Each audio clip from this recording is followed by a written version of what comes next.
हमरो अंगनमा मैया है एक बेर अबियो है गौरा महारानी। माता रानी जिनका दोनों हाथ सलामत देने वाले दोनों हाथ उठा लिए सब बटे और प्रेम समाज गौरा रानी की, बाबा भूतनाथ की।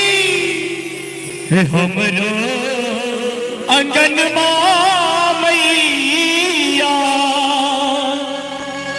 है एक बेर अबियो है दुर्गा महारानी। पूजब परिवार है दुर्गा महारानी, पूजब परिवार है गौरा महारानी।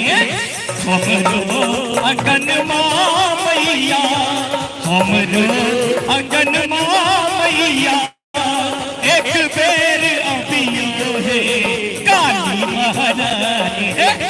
पूजब परिवार है दुर्गा रानी, पूजब परिवार है काली महारानी।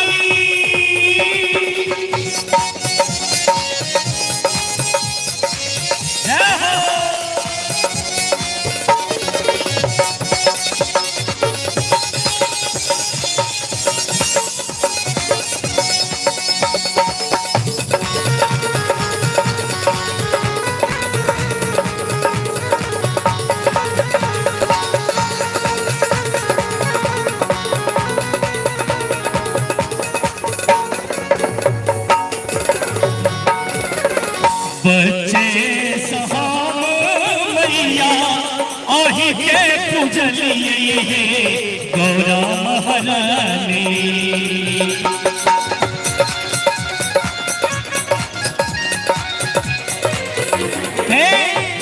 बच्चे सहाम मैया आही के पूजलिए दुर्गा महारानी। एक बार हाथ में उठे सब हाथ कहल गाछ के जिंदगी में कखनो खुशी त कखनो गम होय छे और मैया के दरबार में वह जयकार अलग होय छे जेकरा आवाज में दम होय छे। दोनों हाथ उठा जय हो बाजू बाजू में शेरा वाली की जय। अब बच्चे सहाम है मैया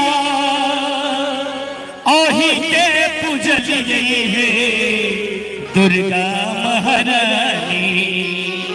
हे दुर्गा महारानी आज दियो आसरा पुराए है दुर्गा महारानी, आज दियो आसरा पुराए है दुर्गा महारानी।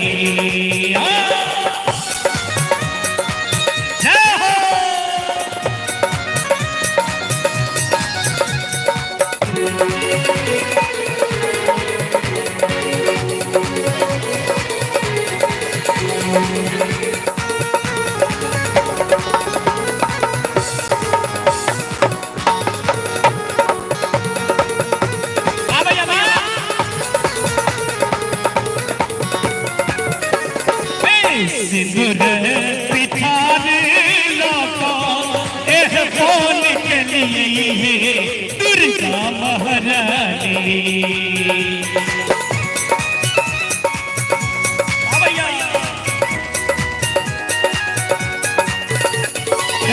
सिंदूर पिठार लौटा एह बोल के लिए दुर्गा महारानी।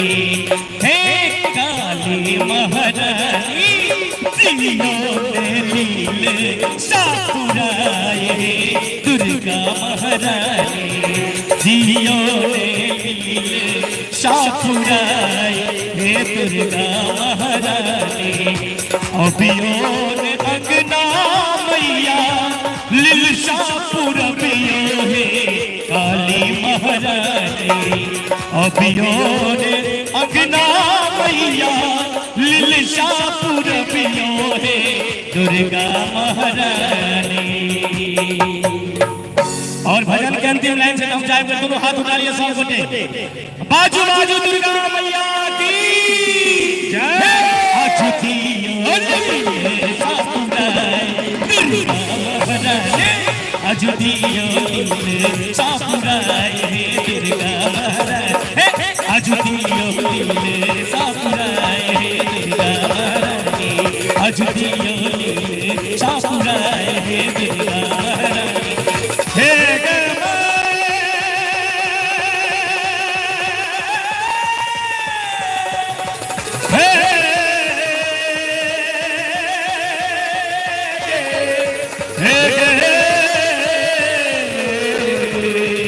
जननी